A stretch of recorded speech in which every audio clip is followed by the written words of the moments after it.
You know, when we are trying to prevent death, it's a different thing when the intention is to improve quality of life.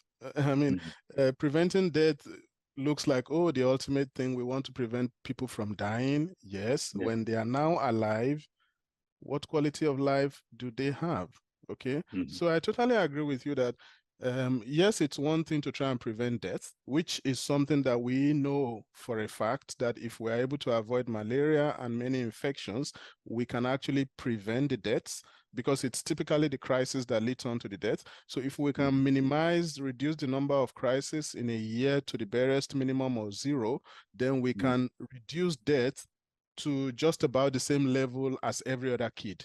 I mean, it's not like, of course, kids also die, just like everybody else dies, but we are talking of deaths on account of the sickle cell disease.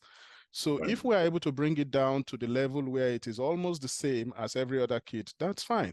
Now, Mhm. when you talk about quality of life, of course, from our own little limited experience also doing research, we have found that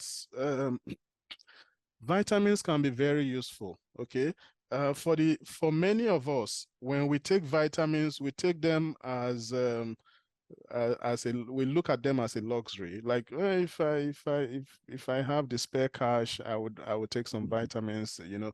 But for these kids, the use of vitamins is particularly crucial because for Yes. them it shouldn't really be luxury. It should be part of the package. And I already mentioned vitamins initially. I've already said there's no reason why vitamins should not be provided for them absolutely free.